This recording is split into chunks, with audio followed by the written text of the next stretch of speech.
capítulo 4, o livro vai falar que a criança ela é uma excelente absorvedora de informação, mas péssima intérprete. Sabe como é? A criança ela tem a habilidade de aprender as coisas, mas quando ela vai interpretar aquilo, até devido à sua pouca experiência de vida, ela não consegue interpretar da maneira exatamente como a gente está querendo transmitir a informação. Então, por isso, porque o livro identifica dessa forma, ele vai falar que as crianças podem ter 4 objetivos equivocados. É assim que ele vai chamar o mau comportamento da criança. A minha fé me diz que não são apenas esses 4 motivos pelo qual as crianças se comportam mal, e eu vou dizer até o final do nosso vídeo o porquê. O primeiro motivo que o livro coloca é o poder mal dirigido. Aquela criança que quer mandar no adulto, sabe? Que quer mostrar que ela tem opinião, que ela tem vontade e que tem que ser do jeito dela. Quando a criança se comporta dessa forma, o sentimento que é em nós é nós nos sentimos ameaçados. O adulto se sente ameaçado diante disso. E como reverter essa situação? O livro vai dizer que para sairmos dessa situação, nós não podemos medir força com a criança. Então, em vez de mandar e falar, não, você vai fazer assim, se posicione. Você fala, eu estou me retirando dessa situação, não está agradável para mim, não quero continuar aqui, não vou ficar com você disputando poder comigo. Assim que você se acalmar, a gente volta a conversar sobre o assunto. Então, ou você sai dessa situação. Mas para evitar até esse tipo de conflito, o livro vai dizer que a rotina é uma boa ferramenta. Por quê? Quando você estabelece uma rotina junto com a criança, você fala, nós vamos, por exemplo, vamos ao mercado e lá nós não vamos comprar brinquedos, lá a gente está indo para comprar isso, comprar aquilo, a criança não vai ser pega desapercebida. Ela sabe exatamente para que vocês estão indo lá. Então, você já decidiu com a criança que aquele é o momento de fazer compras. Então, o livro fala que quando a gente estabelece a rotina, quando a gente deixa claro para a criança, eles têm maior facilidade de não entrar nessa busca por poder. E até mesmo oferecer escolhas para a criança.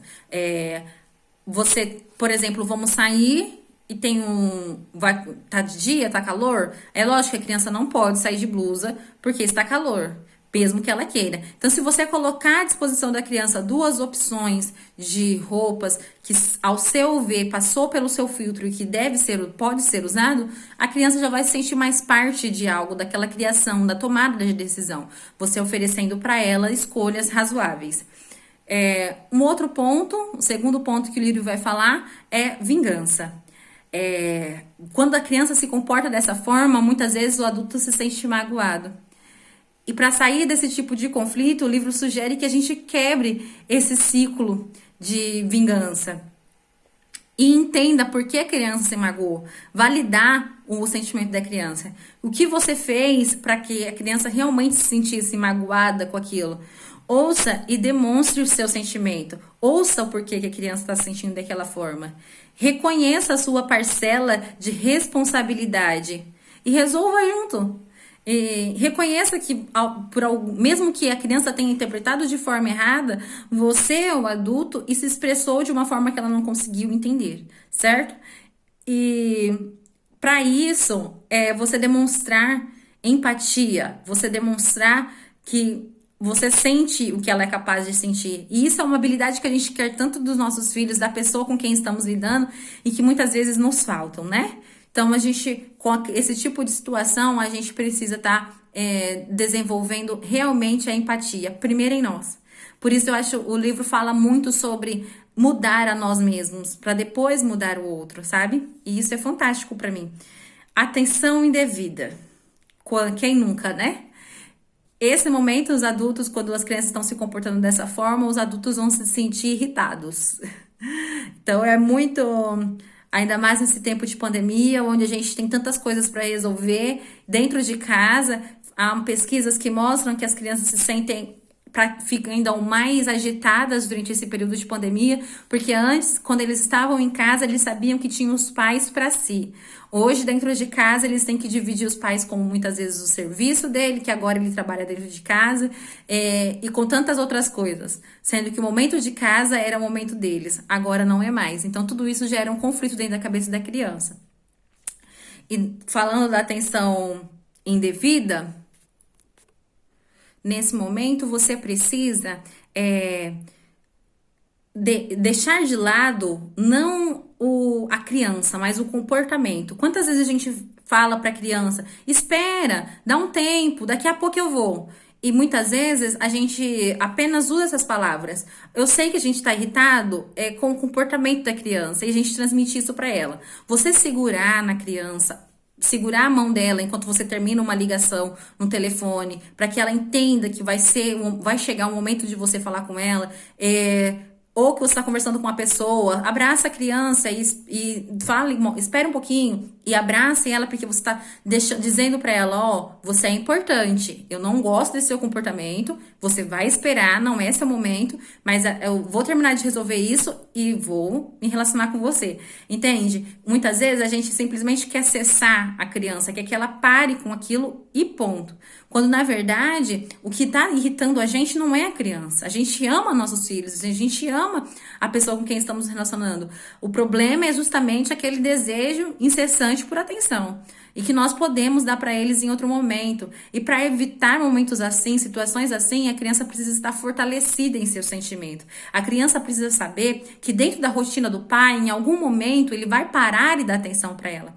E isso é visível aqui em casa, principalmente com a Maria Vitória, que ela tem essa necessidade por atenção, que ter um momento com cada um deles, para fazer determinadas atividades diferentes com cada um. E quando se fala isso, não é questão de horas, tipo, você precisa passar horas. Quantas vezes para o seu filho, 5 minutos, 3 minutos que você para ouvi-lo, para dar atenção durante um banho exclusivo para ele, fortalece isso dentro dele. Então ele vai estar fortalecido e cada vez menos ele vai saber, opa, dentro da rotina do meu pai, ele tem um tempo para mim, sabe?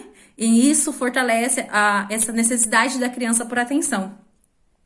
Depois, um outro objetivo equivocado que o livro vai tratar é a inadequação assumida. Há crianças que tudo parece que a gente já ensinou para eles 1000 vezes, eles chegam e falam, mas eu não sei fazer isso, eu não consigo fazer isso. E às vezes a gente lida com essa situação como, mas eu já te ensinei, eu já te expliquei. Às vezes esse sentimento da criança, ele é verdadeiro, ela se sente dessa forma, ela se sente incapaz diante daquilo, mas porque a gente já ensinou 1 milhão de vezes, ele já deveria saber. Entende? E quando essa é a importância de você validar o sentimento da criança. Então, realmente, ela se sente incapaz. E durante esse processo, dessa fase da criança, a gente precisa estar o quê? Treinando, e falando, e redizendo, e ajudando tantas vezes até que ele se sinta capaz. E quando ele fizer alguma coisa que ele conseguiu, você mostra, olha, viu como você é capaz? Viu como você consegue? Nossa, olha como se você saiu bem. Você consegue perceber isso? Mostrar para a criança de que ela realmente é capaz. Entende? E como eu disse, para mim, não são apenas esses 4 motivos pelo qual as crianças se comportam mal. Então, por isso que eu falo que o livro é maravilhoso, mas não abrangiu a minha fé em todas as áreas, por causa da minha fé. Então, a gente vai falar em Provérbios 22:15, ele vai falar que a parte A vai falar que a estutícia está ligada ao coração da criança.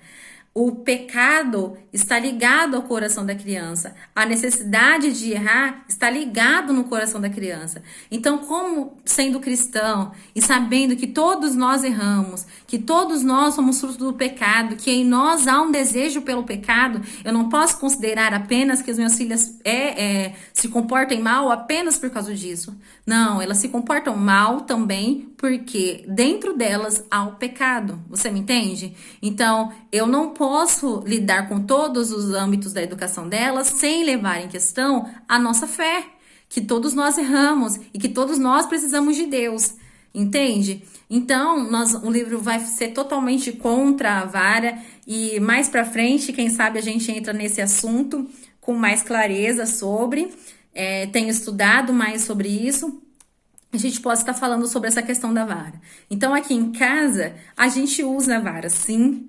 Há uma forma certa de se usar a vara. Se você quiser que eu fale mais sobre isso, deixa aqui nos comentários. E foi exatamente isso que o Espírito Santo falou no meu coração. E continua com a gente.